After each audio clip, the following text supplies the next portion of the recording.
Hey, this is Aaron with Superior Singing Method. This is Singing Hacks Vocal Lesson.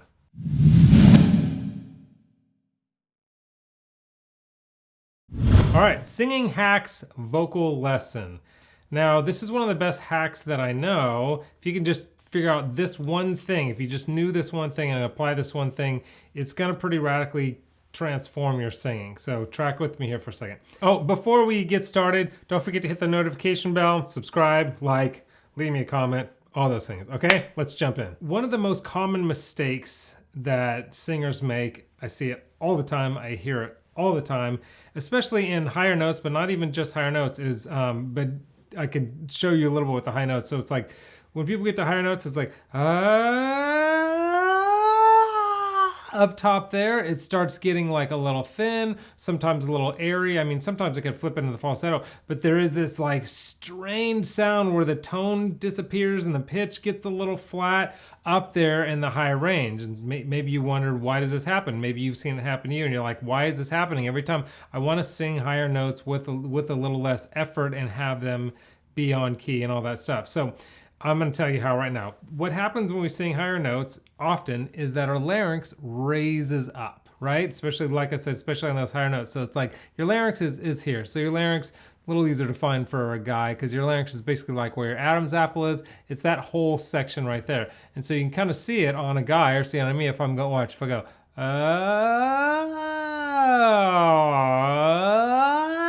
if it gets too high, it closes the throat and you can't sing.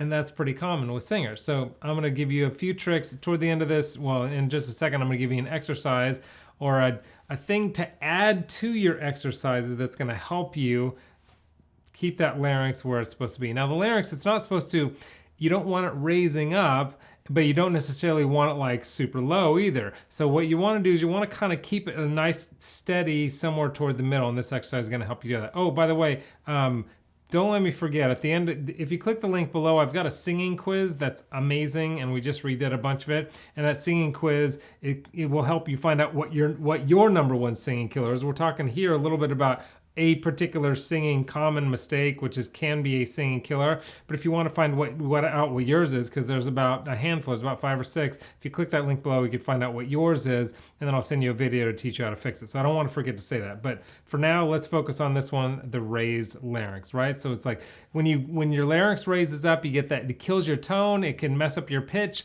makes notes harder to hit. It often up there, because you're getting less air, it makes your notes go flat. So if you're noticing notes are going flat when you're singing, this could be part of the problem. And you get that squeezy sound because that your throat is closing up. So you don't want that, right? So how do you fix this? Here's how I found that is to fix this.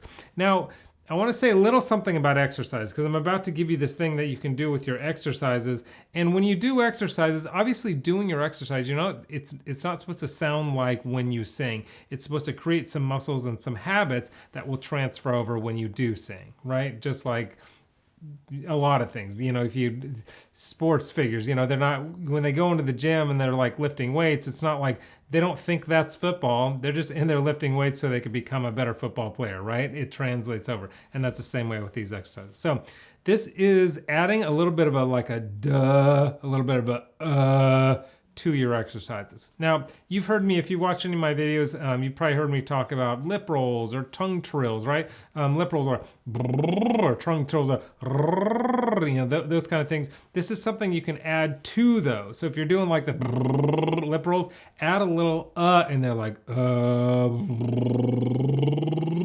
if you just have that sound in there, that's going to keep your larynx down. Or there's exercise like mums. Maybe you've heard me talk about mums. The mum mum mum mum mum mum mum mum mum mum mum mum mum. The mum part of that, there is an in the mum that helps keep your larynx steady. You can add it to a bunch of different exercises. Whatever you're doing now, see if you can add a little bit of that or that duh in there to help you. Now, another way, I want to give you a second thing that you can do, is that you can add a yawn sound. Not a full yawn, obviously you're not gonna yawn in the middle of your singing, right? You know that. But a yawn type sound, right? So if you're doing, what would be like, something like that. when you get to those higher notes, add in, here would be like an extreme version of that. It'd be like, oh, oh, and you can do it like that. You're not going to want to sing like that necessarily, but you can do it like that to just get the feel.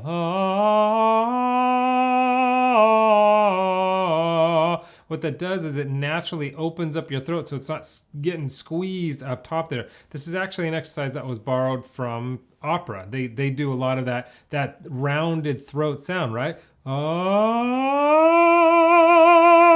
It's got that full sound, and that's not really what I teach. I do more like commercial, pop and rock type stuff like that. But what we could do is we can use this in our exercises to help us get to those higher notes, and we can just add, and even when we're singing, we can add just a touch of it. It won't sound operatic. It'll just help your throat stay open so you can hit those notes, not go flat, not kill your tone, go off pitch, and all those other embarrassing things.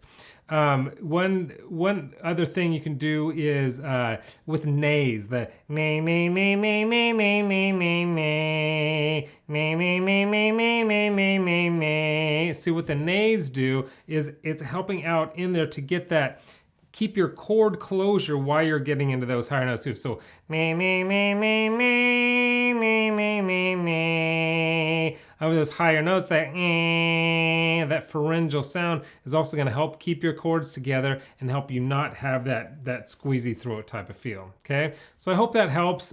I know it will help if you apply this to your exercises and apply it to your singing. But don't forget to click the link below to take my #1 singing killer quiz, and hit the notification bell. I'm doing a lot more videos now. Subscribe, like, leave me a comment. Obviously, a lot of the content that I do here is from your comments. So again, hope this helps.